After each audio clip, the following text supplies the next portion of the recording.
9/11 यानी सितंबर महीने की 9वीं तारीख ये अमेरिका के लिए सबसे बड़ा जख्म है। ये ट्विन टावर पर हमले की बरसी का दिन है और इसी दिन रूस ने अमेरिका को सबसे विध्वंसक धमकी दी है। रूस ने कहा है कि अमेरिका पर दूसरा 9/11 जैसा हमला होगा, लेकिन इस बार हथियार एटमी और बायोलॉजिकल होंगे। अमेरिका पर सबसे बड़े खतरे का अलार्म बज चुका है। रूस के डूम्सडे प्लेन और न्यूक्लियर बॉम्बर की लोकेशन बदल दी गई है। फिनलैंड बॉर्डर से आई सैटेलाइट तस्वीरें बहुत बड़े विनाश का संकेत हो सकती हैं। देखिए क्या है रूस का प्लान न्यूक्लियर 9/11। ये भविष्यवाणी कई बार हो चुकी है कि युद्ध में परमाणु हथियारों का प्रयोग निश्चित है, लेकिन इससे युद्ध समाप्त होगा या धरती का अंत हो जाएगा, ये कोई नहीं जानता।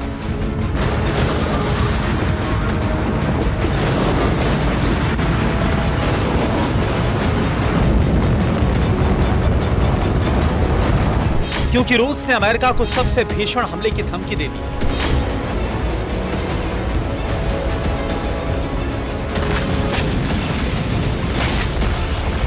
नौ सितंबर को रूस ने अमेरिका के सबसे गहरे जख्म को कुरेदा और उसे याद दिलाए कि 2001 में अमेरिका के सीने पर जितना बड़ा जख्म बना, उससे भी बड़ा हमला हो सकता है।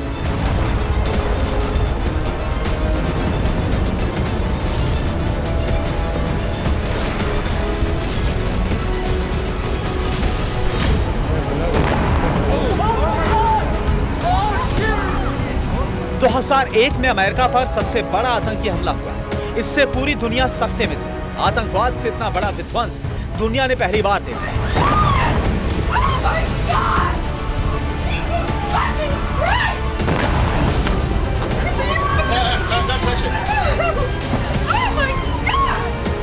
नौ सितंबर 2023 को ही 9/11 की बरसी के दिन रूस ने अमेरिका पर सबसे भीषण हमले की चेतावनी को जारी कर दिया।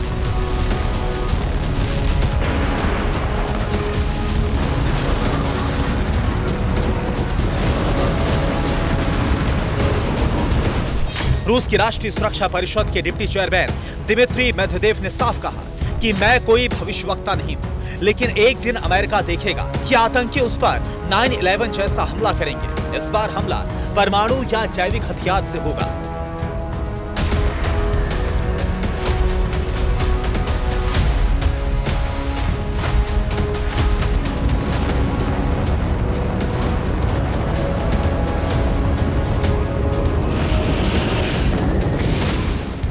मेदवेदेव के बयान के बाद कई तरह के सवाल उठ रहे हैं। क्या रूस यूएस पर परमाणु हमले की तैयारी में है?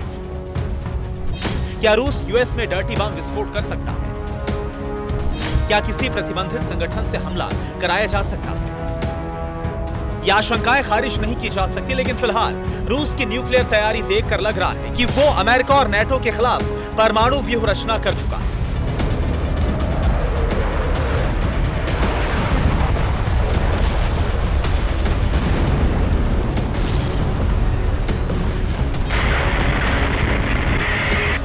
मॉस्को पर लगातार ड्रोन हमले हो रहे हैं और अब यूक्रेन के मददगारों से रूस प्रतिशोध लेने का प्लान बना चुका है।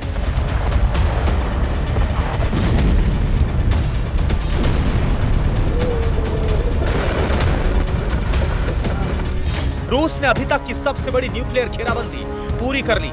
सबसे विनाशक खबर है कि रूस के स्ट्रेटेजिक परमाणु बॉम्बर और डूम्सडे प्लेन मॉस्को से हटाकर किसी सीक्रेट ठिकाने पर तैनात कर दिए गए हैं।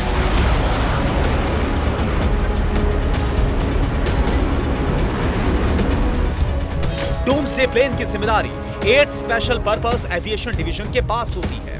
प्लेन का ठिकाना मॉस्को के नजदीक चक्लोवस्की एयरबेस होता है। मॉस्को पर ड्रोन हमलों के बाद प्लेन की लोकेशन बदल दी गई है। इसके साथ चलने वाले न्यूक्लियर बॉम्बर भी चक्लोवस्की एयरबेस से हटा दिए गए हैं।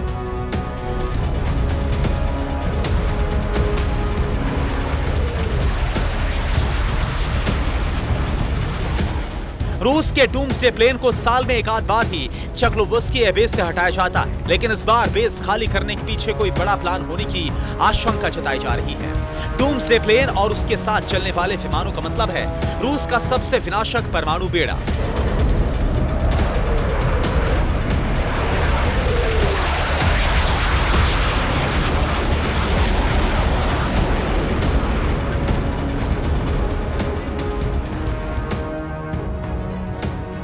पुतिन के डूम्सडे प्लेन का आधिकारिक नाम है इल्यूशन IL-86। इस प्लेन को फ्लाइंग क्रेमलिन कहा जाता है। इसके अंदर पुतिन के दफ्तर का हर कमांड और कंट्रोल सेंटर मौजूद है। इसको परमाणु हमले के समय इस्तेमाल किया जाता है। हवा से ही राष्ट्रपति परमाणु हमले का आदेश भी दे सकते हैं। इस प्लेन में रूस सरकार के नीति निर्माताओं के बैठने की जगह होती है।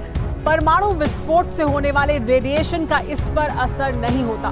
इस विमान में एक भी खिड़की नहीं बनाई गई। इस विमान के साथ रूस का MiG-29S चलता है। इसके अलावा Tu-96 न्यूक्लियर बॉम्बर भी इस बेड़े में शामिल होता है। Tu-160 व्हाइट स्वॉन बॉम्बर भी इसके साथ रहता है।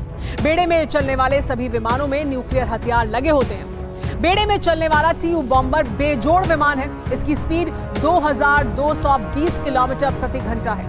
Tu-40 40,000 फीट की ऊंचाई पर उड़ान भरता है। ये विमान 20,400 किलोग्राम वजन के हथियार लेकर उड़ान भर सकता है। इस बॉम्बर में 12 क्रूज मिसाइल लगाई जा सकती है। Tu की रेंज 3000 किलोमीटर है। इसको स्टेल्थ डिफेंस सिस्टम के हिसाब से डिजाइन किया गया है और रडार इसे ट्रेस नहीं कर सकते।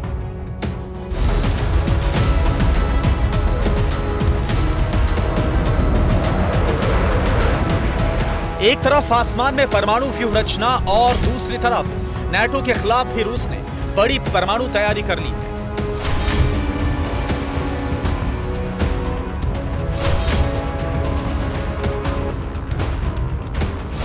फिनलैंड बॉर्डर से महज 50 किलोमीटर दूर पुतिन ने अपना विशाल न्यूक्लियर बेस तैयार कर लिया है। यह बेस रूस के आलाकुर्ती में है। रूस के बेस से मिली सैटेलाइट इमेजेस बता रही है कि पुतिन ने बहुत तेजी से इसको विकसित किया।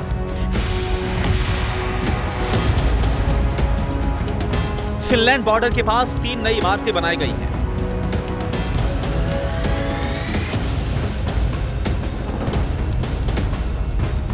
ये आलाकुर्ती सैन्य बेस की 2 तस्वीरें हैं। अक्टूबर 2022 में बेस का यह हिस्सा ऐसा नजर आ रहा था और अब अगस्त 2023 तक यहां पर नई इमारत बन चुकी है। दूसरी तस्वीर में नजर आ रहा है कि बेस पर बख्तरबंद सैन्य वाहनों की संख्या बढ़ाई जा चुकी है।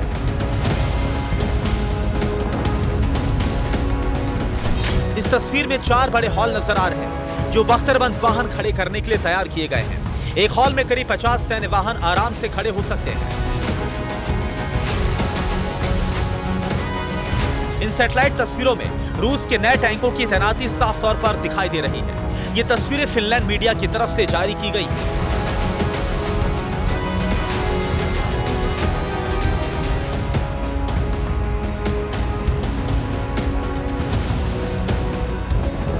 फिनलैंड बॉर्डर के पास रूस ने जबरदस्त सैन्य तैयारी की है। ये तस्वीरें बता रही हैं कि रूस किसी बड़े एक्शन की तैयारी में है।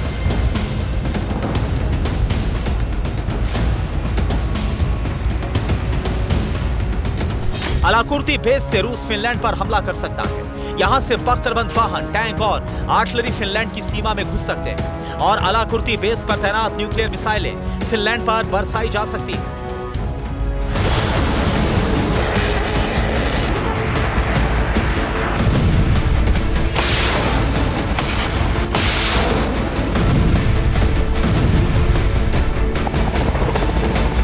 रूस के राष्ट्रपति पुतिन ने फिनलैंड के नाटो में शामिल होते ही ऐलान कर दिया था कि अभी तक फिनलैंड के लिए खतरा नहीं था, लेकिन नाटो सदस्य बनकर उसने यह खतरा मोल ले लिया।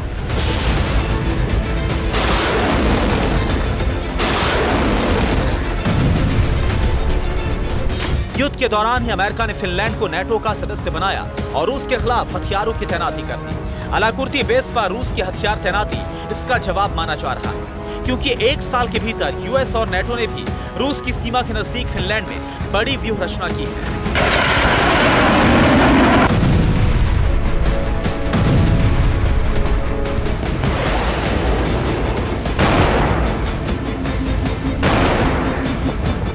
दिसंबर 2022 में अमेरिका ने रोमानिया में रूसी बॉर्डर के नजदीक सेना को तैनात किया। अगस्त 2023 में अमेरिका ने पोलैंड के बेलारूस बॉर्डर पर 10,000 जवान तैनात किए। अगस्त 2023 में रूस की सीमा से 200 किलोमीटर दूर फिनलैंड का रोवानिमी एयरपोर्ट यूएस सेना के लिए खोल दिया गया। जुलाई 2023 में लिथुआनिया ने नाटो के स्थायी सैन्य ठिकाना बनाने का प्रस्ताव रखा। सितंबर 2023 में ब्रिटेन में परमाणु हमला करने वाले फाइटर जेट तैनात किए गए।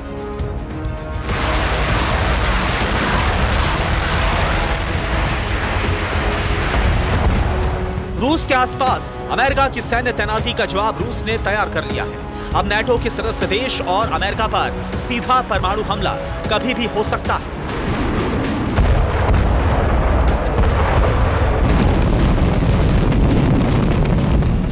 Bureau report, TV9 Bharatvarsh.